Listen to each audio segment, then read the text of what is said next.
Donc,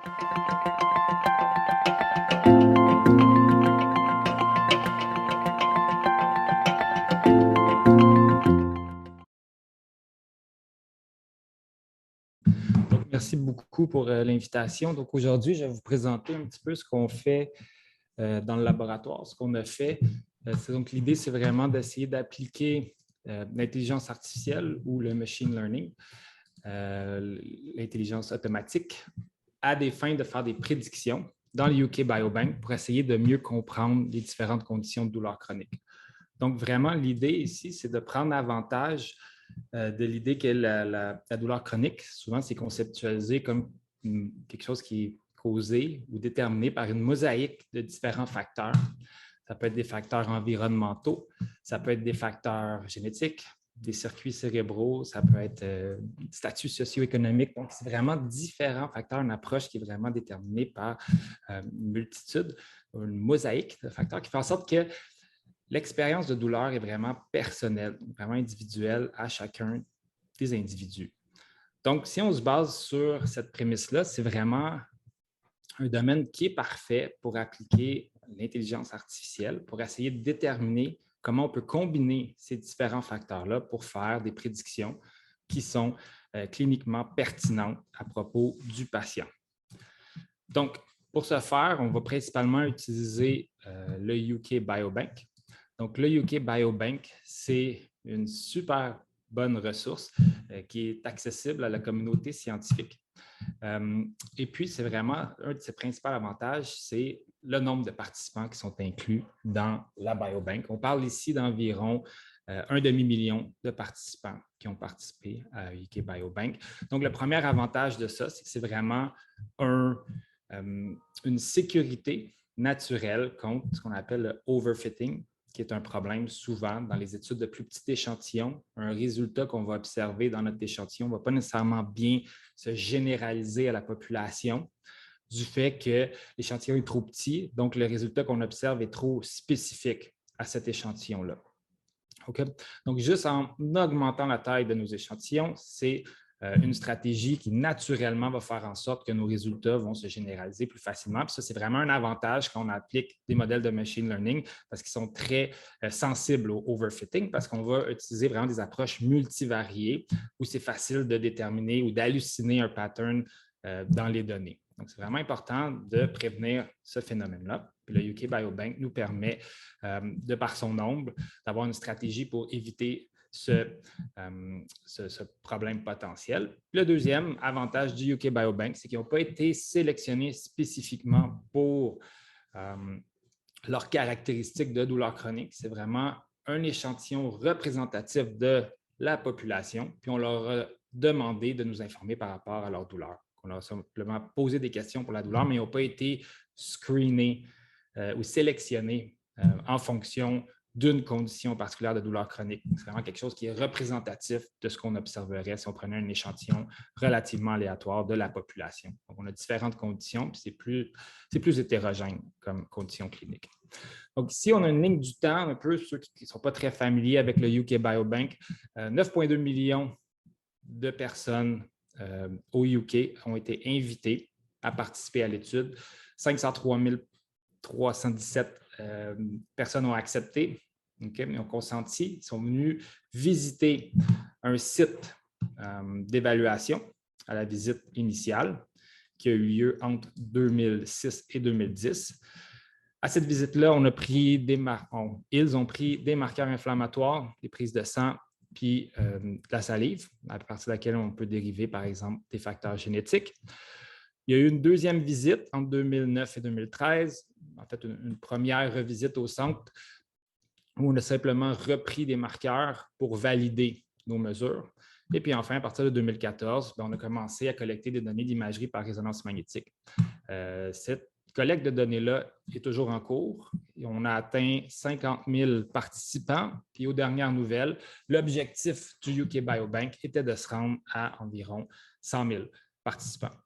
À partir de 2019, il y a eu une seconde visite d'imagerie par résonance magnétique. Donc, ça va nous permettre, à ceux qui veulent bien travailler sur le UK Biobank, de faire des devis plus longitudinaux à mesure répétée avec des mesures d'imagerie par résonance magnétique. Enfin, pour ceux qui s'intéressent vraiment à la douleur chronique, en 2019, il y a eu un questionnaire en ligne qui a été administré sur base volontaire aux 500 000 individus, puis 167 000 personnes ont accepté de le remplir. C'était vraiment pour faire un phénotypage très détaillé de la douleur et la douleur chronique. On parle de questions sur la fatigue, sur le mood, sur l'intensité de la douleur, la durée de la douleur, la sévérité de la douleur. Donc, c'est vraiment pour caractériser les patients. Puis les données ont été rendues publiques en 2020. C'est relativement nouveau, mais c'est accessible si vous en faites la demande. Maintenant, par rapport à nous, ce qu'on veut, c'est vraiment travailler avec l'échantillon complet pour avoir nos modèles prédictifs. Donc, on s'est interrogé qu'est-ce qu'on peut utiliser comme information à la visite initiale sur 500 000 participants, quasiment 500 000. Il y a 493 000 participants qui ont fourni l'information suivante. On leur demandait s'ils faisaient l'expérience de douleur qui interférait avec leur activité. Puis s'ils disaient oui, on leur demandait si ça faisait plus ou moins 3 mois. Et puis ensuite, on leur demandait où sur une carte du corps. Donc, il y avait 7 différents sites. On pouvait cliquer pour dire c'est là que j'ai ma douleur chronique. Puis on disait aussi si c'était plus ou moins 3 mois. Ce qu'on a fait, nous, c'est qu'on a dérivé un phénotype qui était simplement l'addition du nombre de sites. Donc, par exemple, si quelqu'un rapportait headache puis stomach pain, bien, on pouvait dire que cette personne-là avait 2 sites. Puis on sait que ceux qui rapportent souvent de la douleur sur plusieurs sites, une douleur multifocale, souvent, c'est des gens qui ont un peu plus de sévérité de leur douleur. Puis on a validé cette idée-là ou ce phénotypage-là avec le Online Pain Questionnaires où on voit que le nombre de sites montre une augmentation monotonique avec l'intensité de la douleur. Donc, le nombre de sites qu'on mesurait au temps du questionnaire en ligne avec l'intensité de la douleur au temps du questionnaire en ligne, on voit qu'il y avait une augmentation avec l'intensité, avec la durée de la douleur et puis également avec l'impact de la douleur sur les activités du patient. Donc, on peut voir les différentes catégories, puis on peut voir que ça augmentait de façon relativement linéaire avec le nombre de sites de douleur chronique. Donc, on pense vraiment que c'est un phénotypage qui est intéressant, le nombre de sites rapportés, auto-rapportés par le patient. C'est ça qu'on va utiliser, du moins de ce que je vais vous présenter aujourd'hui comme partie des résultats. Ça va vraiment focuser sur ça. Donc, le premier projet, c'est d'essayer de prédire la douleur chronique à partir d'une approche multivariée par apprentissage automatique. C'était des travaux qui ont été faits par Christophe, qui a fait une maîtrise dans mon labo. Donc, comment on a fait comme approche? Bien, premièrement, on a voulu dissocier notre échantillon en 2 groupes. Un groupe pour entraîner l'algorithme, puis un deuxième groupe pour tester à quel point l'algorithme performe bien. Okay? Donc, à quel point l'algorithme peut se généraliser à des nouveaux patients qui n'ont jamais été inclus dans le groupe pour entraîner l'algorithme. Donc, on a utilisé 445 000 participants pour entraîner notre algorithme, puis on l'a testé sur 50 000 participants qui étaient exclus de toutes nos analyses. Okay?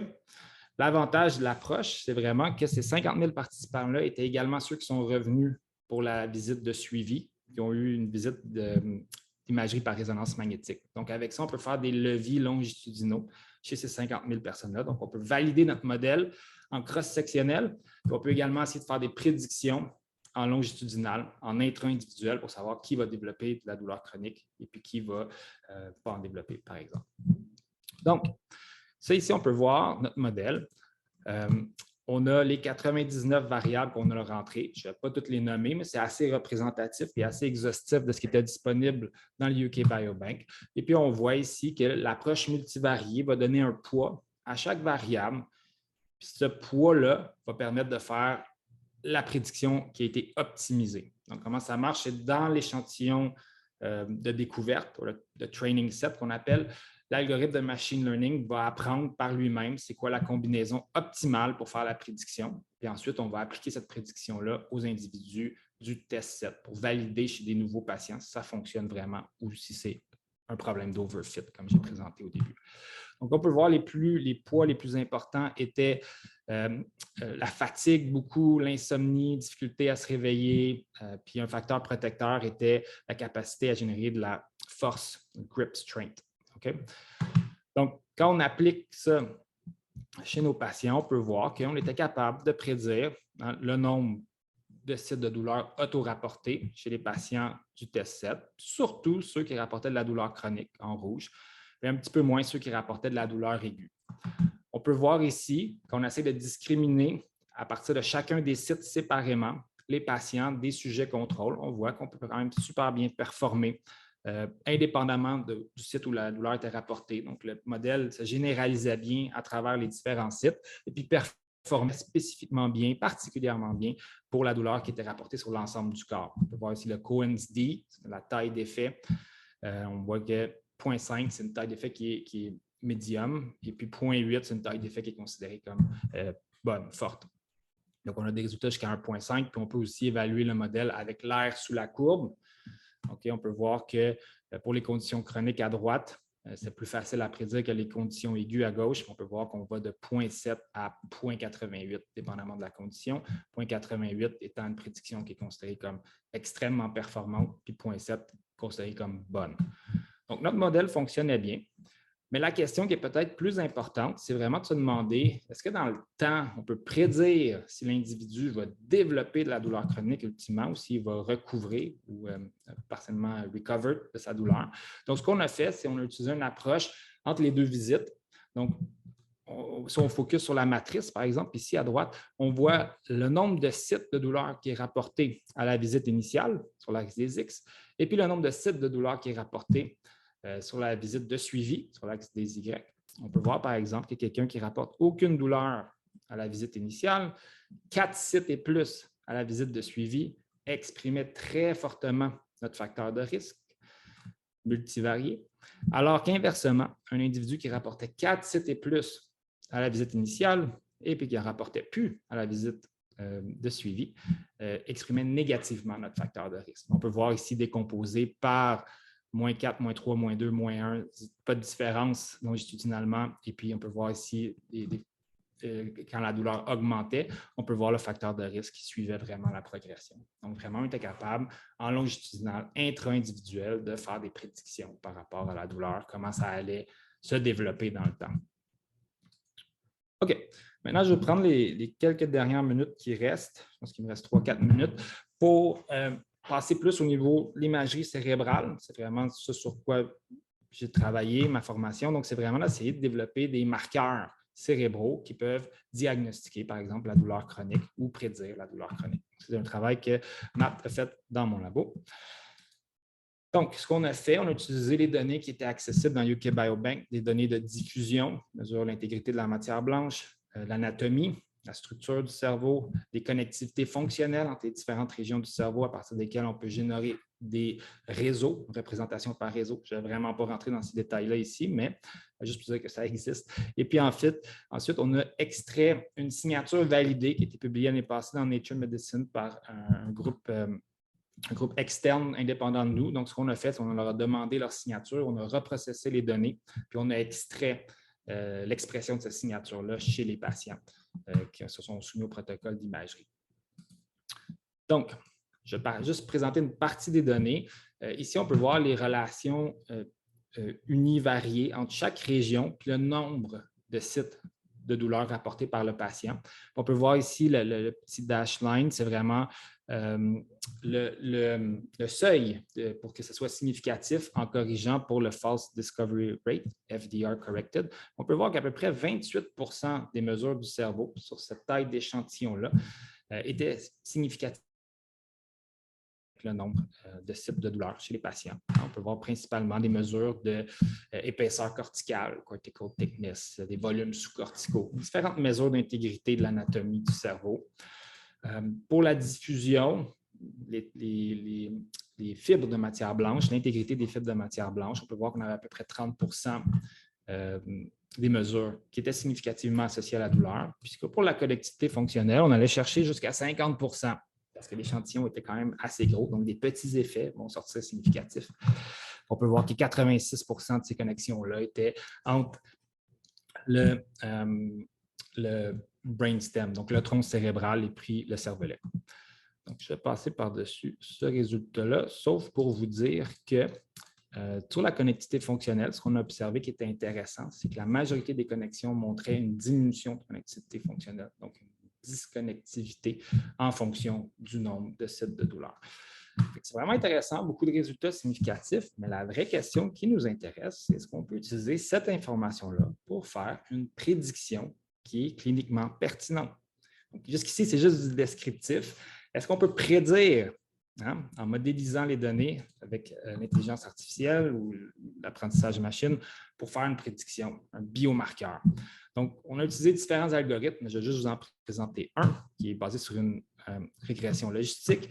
Donc, si on utilise toute l'information que je vous ai présentée, qu'on entraîne l'algorithme, puis on l'applique sur des sujets qui n'ont pas été inclus dans l'entraînement des données, donc un nouveau groupe test, un groupe de référence, ce qu'on observe, c'est ici. On voit la performance des données du cerveau pour prédire la douleur chronique. 0,5, ce serait niveau chance. 0,55, c'est vraiment pas très bon. Donc, on peut voir qu'on a certains problèmes à faire une prédiction qui est vraiment utile au niveau clinique par rapport à la douleur chronique à partir de l'information du cerveau. En comparaison, si on prend juste quelques variables psychosociales, un peu comme je vous ai montré avant, c'est vraiment facile de décoller des niveaux de performance qui sont, somme toute, acceptables. Juste avec, si je pense qu'on a 8 ou 10 variables, vraiment un petit niveau, on en arrive déjà. Donc, ça, c'est quand même un problème. Si on est un peu déçu, une des questions qu'on pourrait adresser, c'est est-ce que c'est des données qui sont de piètre qualité? C'est juste 6 minutes de resting state? Est-ce que genre, ces données-là sont vraiment performantes pour faire des prédictions ou les données ne sont pas assez de bonne qualité? Puis nous, on a des 30 minutes de données de resting state, donc c'est ça que ça prend. Donc, pour tester ça, on a comparé avec d'autres conditions qui étaient disponibles dans UK Biobank. Ce n'est pas juste de la douleur. Puis si on regarde des conditions neurologiques, comme la sclérose en plaques ou la maladie de Parkinson, on est capable d'aller chercher des niveaux de performance qui sont très acceptables, voire qui sont même très bons. Surtout la sclérose en plaques, des 0,78 d'air sous la courbe, ou Parkinson, 0,7. On peut voir que c'est vraiment comme des niveaux qui sont, c'est possible de l'atteindre, mais ça, c'est des conditions qui sont vraiment neurologiques, alors que la douleur chronique, c'est un petit peu moins clair. On sait que le cerveau joue un rôle dans la douleur chronique, mais ce n'est pas une condition neurologique en soi. Donc, je vais arrêter ici pour ne pas prendre trop de temps. En conclusion, ce que je vous ai montré, c'est un petit peu une description du UK Biobank pour ceux qui seraient intéressés à travailler avec ces données-là. Comment on peut utiliser des modèles multivariés pour faire des prédictions qui fonctionnent vraiment bien pour diagnostiquer la douleur chronique et prédire en longitudinal le développement de la douleur chronique au sein des patients. Par contre, j'ai montré que pour l'entraînement au niveau des données cérébrales, c'est un petit peu plus difficile d'atteindre des niveaux de performance qui étaient équivalents. Ça, c'est un petit peu décevant pour l'instant, mais je pense que plus on va jouer avec des gros jeux de données, plus on va se rapprocher à des résultats qui sont vraiment plus réels que peut-être les plus petits échantillons qu'on observe, qui parfois promettent des performances astronomiques, mais qui souvent ne se généralisent pas nécessairement bien à la population en général. Donc, mon laboratoire qui travaille pas mal tout sur le UK Biobank, il y a beaucoup de données que je n'ai pas montrées pour l'instant, mais on gardera ça pour la prochaine fois, puis les organismes subventionnaires. Donc, merci beaucoup.